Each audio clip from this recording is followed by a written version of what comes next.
Arshad Nadeem gold medal जीतने के बाद पाकिस्तान पहुंच चुके हैं और जिस अंदाज में अरशद नदीम को पाकिस्तान के अंदर वेलकम किया गया है और जिस तरह से लाहौर में जब उनकी फ्लाइट लैंड हुई उनको खिराज तहसीन पेश किया गया और उसके बाद अपने होम टाउन मियां चन्नू पहुंचने तक जिस तरह से रास्ते के अंदर आम अवाम ने अरशद नदीम को जनाब सल्यूट पेश किया, यह खुद में एक मिसाल है। लेकिन अभी तक अरशद नदीम जो गोल्ड मेडल जीता है वो कुछ भारतीयों को हजम नहीं हो रहा और भारत की ज्यादातर जो अवाम है वो इस दफा अरशद नदीम को सपोर्ट करती हुई नजर आ रही है, लेकिन कहीं ना कहीं एंटी पाकिस्तान और एंटी मुस्लिम सेंटीमेंट्स को हर्ट करने वाले जो हिंदुत्व नजरिए को परवान चढ़ाने वाले इंडिया के अंदर लोग हैं वो जनाब इस वक्त अरशद नदीम की जो कामयाबी है उसको बेईमानी के साथ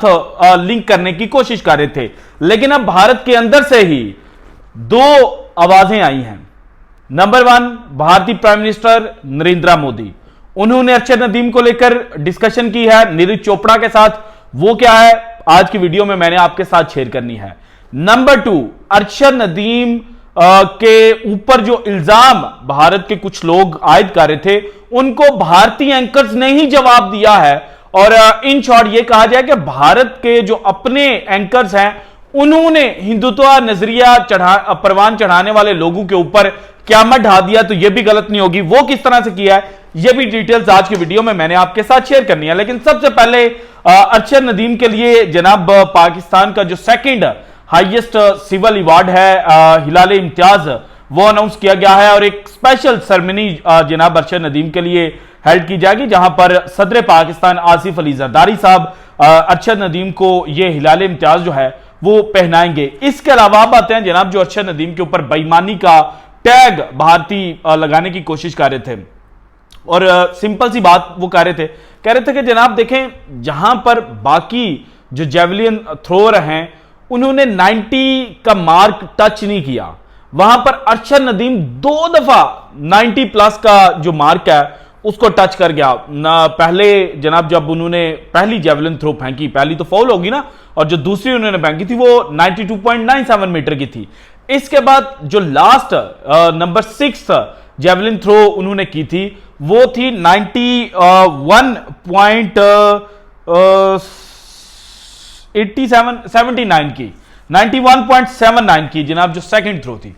अब नीरज चोपड़ा सिल्वर मेडल हासिल किया और उनकी थ्रो थी 89.45 मीटर की और यहीं पर जो भारतीय हैं वो कह रहे हैं कि जनाब देखें नीरज चोपड़ा जो है उसको दुनिया की बेहतरीन ट्रेनिंग मिल रही थी और वो ये जनाब जो गोल्ड का मैच था ये कैसे हार सकता है। सो अरशद नदीम ने जो ड्रग्स हैं वो इस्तेमाल की। इसके अलावा फिर नीरज चोपड़ा की खुद एक स्टेटमेंट आई जिसमें वो ये कह रहे हैं कि मैं बड़ा शर्मिंदा हूं कि इस दफा जनाब पेरिस के अंदर जो भारतीय एंथम है वो नहीं प्ले किया गया और वो सॉरी कर रहे हैं कि मेरा ये गोल्ड मेडल बनता था लेकिन मैं चूंकि सिल्वर हासिल कर पाया हूं तो मैं अपनी आवाम से माफी मांगता हूं। सो ये जब चीजें आपस में लिंकअप की जाएं तो भारतीय ये कह रहे थे कि जनाब नीरज चोपड़ा के साथ धोखा किया गया। लेकिन अब जो नई चीज सामने आई है उसमें टोक्यो ओलंपिक्स से लेके पेरिस ओलंपिक्स तक की जो डिटेल्स हैं वो शेयर की गई हैं। टोक्यो ओलंपिक्स जो 2020 में इनिशियली होनी थी लेकिन कोविड की वजह से 2021 के अंदर हुई थी और वहां पर नीरज चोपड़ा जो हैं उन्होंने जेवलिन थ्रो के अंदर गोल्ड मेडल हासिल किया था, लेकिन जो उन्होंने थ्रो फेंकी थी वो थी 87.58 मीटर की जिसने नीरज चोपड़ा को गोल्ड दिलवाया था। और यहां पर पेरिस ओलंपिक्स में जो थ्रो नीरज चोपड़ा को सिल्वर मेडल पहनाकर गई है वो है 89.45 मीटर की। सो 3 सालों के अंदर जो जनाब नीरज चोपड़ा की गेम में इंप्रूवमेंट आई है वो सिर्फ और सिर्फ 1.87 मीटर की है। जबकि अरशद नदीम को देखा जाए 2021 में टोक्यो ओलंपिक्स के अंदर वो 5वें नंबर के ऊपर थे और उनकी जो हाईएस्ट थ्रो थी टोक्यो ओलंपिक्स का फाइनल में वो थी 84.62 मीटर की। और आज पेरिस ओलंपिक्स में जो गोल्ड मेडल उन्होंने हासिल किया है वो हासिल किया है 92.97 मीटर की थ्रो के साथ। सो जो इंक्रीज देखने को मिला है थ्रो में वो है 8.35 मीटर का। अब जनाब ये बहुत बड़ी डेवलपमेंट है पिछले 3 सालों में जो अरशद नदीम ने की है। लेकिन 2022 के कॉमनवेल्थ गेम्स में भी एक 90 प्लस की जो थ्रो है वो अरशद नदीम कर चुके थे, यानी कि सिर्फ 1 साल बाद ही अरशद नदीम जो है उन्होंने 90 का जो मार्क है वो टच कर दिया था। इसके अलावा इस ओलंपिक्स में अरशद नदीम ने जो थ्रो फेंका 92.97 मीटर का, उसकी जो स्पीड है वो है 110 किलोमीटर पर second, sorry per hour. 110 kilometre पर सेकंड था या पर आवर था, ये मेरे ज़हन से स्किप हो गया, कमेंट सेक्शन के अंदर बता दीजिएगा अगर आपको पता है। 110 किलोमीटर की स्पीड हम इसको रख लेते हैं। और जो नीरज चोपड़ा की स्पीड थी वो थी 108 किलोमीटर की। दोनों के दरमियान जनाब जो किलोमीटर पर सेकंड की स्पीड का फर्क है ना, वो थ्रो फेंकते हुए ही आ गया। इसके अलावा जो एंगल अरशद नदीम ने बनाया था वो था 31.76 डिग्री का, और नीरज चोपड़ा का जो एंगल है वो इस एंगल के करीब था। एग्जैक्ट ये एंगल नहीं था, और अगर एग्जैक्ट ये एंगल भी नीरज चोपड़ा का होता तो फिर भी नीरज चोपड़ा की जो थ्रो है वो अरशद नदीम से पीछे गिरती। उसकी बुनियादी वजह यह है कि अरशद नदीम की जो हाइट है वो है 6.3 इंच की, जबकि नीरज चोपड़ा की जो जनाब हाइट है वो है 6.1 इंच की।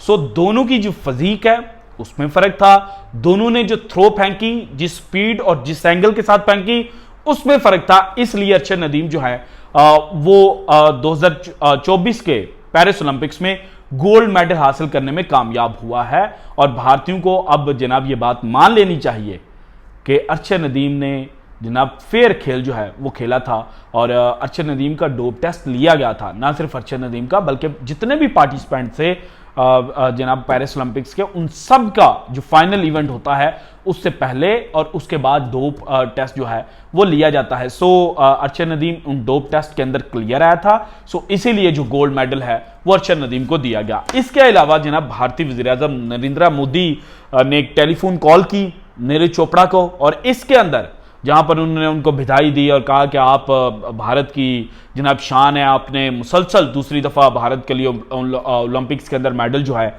वो हासिल किया। तो वहीं पर एक बात अरशद नदीम के हवाले से भी भारतीय वज़ीर-ए-आज़म ने की, और वो बात ये थी कि जनाब आपकी जो माता जी हैं उन्होंने अरशद नदीम को अपना बेटा बताकर कमाल कर दिया। जिसके जवाब में फिर नीरज चोपड़ा जो है वो कहते हैं कि देखें जनाब, स्पोर्ट्स के अंदर अप डाउन चलता रहता है, और जब भगवान मेरे साथ होता था तो मैं भी अपने दिन पर गोल्ड मेडल जो है वो हासिल कर चुका हूं। लेकिन इस दफा अरशद नदीम जो है उसने बेहतरीन खेल खेला, और इसी वजह से दिन भी उसका था और गोल्ड मेडल भी उसके खाते में गया। सो एक जानिब अरशद नदीम जो है उनको पाकिस्तान के अंदर पजीराई मिल रही है, दूसरी जानिब भारत के अंदर कुछ लोग, इस दफा ये तादाद ज्यादा में नहीं है, मेजॉरिटी में नहीं है, माइनॉरिटी के अंदर ये तादाद है, और ये अरशद नदीम के ऊपर जनाब डोपिंग का और अरशद नदीम के ऊपर जो बेईमानी का इल्जाम है वो लगा रहे थे। लेकिन खुद भारतीय ही अब इनको जवाब देना शुरू कर चुके हैं कि जनाब अरशद नदीम के जो एंगल थे, अरशद नदीम की जो मेहनत थी, अरशद नदीम की जो फिजिक थी और अरशद नदीम की जो टेक्निक थी जिसके थ्रू इन्होंने जनाब उस नेज़े को फेंका, वो नीरज चोपड़ा से कमाल की थी। और इसके अलावा हर्षद भोगले के हवाले से जनाब ये बात की जा रही है कि उन्होंने कहा है कि दोनों के दरमियान जो बेसिक फर्क था ना अरशद नदीम वर्सेस नीरज चोपड़ा, वो बुचर वर्सेस सर्जन वाला फर्क था कि दोनों का काम एक ही होता है। दोनों ने जनाब जो चीर फाड़ है ना वो करनी होती है, लेकिन जो सर्जन है ना वो जरा चीर फाड़ जो है ना वो कुछ दायरों के अंदर आके करता है, और जो सर्जन की चीर फाड़ होती है वो बुचर वाली चीर फाड़ नहीं हो सकती। बुचर का तो काम ही है कि जनाब काट कूट के परे दफा करो। कसाई आपको पता है कैसे काटते हैं। सो अरशद नदीम को कसाई उन्होंने कहा है, और अरशद नदीम के हवाले से अब यह भी कहा जा रहा है कि जो मेहनत अरशद नदीम ने टोक्यो ओलंपिक्स के बाद पेरिस ओलंपिक्स तक की है, अगर ये अपनी मेहनत को जारी रखते हैं और जनाब जो स्टार बनने के बाद और शोहरत मिलने के बाद की जिंदगी है उसको ज्यादा एंजॉय नहीं करते, बल्कि शोहरत मिलने से पहले वाली जिंदगी को एंजॉय करते हैं और वही स्ट्रगल जारी रखते हैं, तो अगले ओलंपिक्स में यानी कि लॉस एंजलिस ओलंपिक्स में अगेन गोल्ड मेडल पाकिस्तान के खाते में आएगा और अगेन जो अरशद नदीम है वो ओलंपिक्स की हिस्ट्री को खुद बदल देंगे जो 2024 में उन्होंने रीराइट की थी। So this is it from today's episode. अगर आपको वीडियो पसंद है तो लाइक कीजिएगा, ज्यादा से ज्यादा शेयर कीजिएगा, अपनी कीमती राय का इजहार लाजमी कीजिएगा और अगर आपने अब तक चैनल को सब्सक्राइब नहीं किया तो करते हैं। शुक्रिया, अल्लाह हाफिज।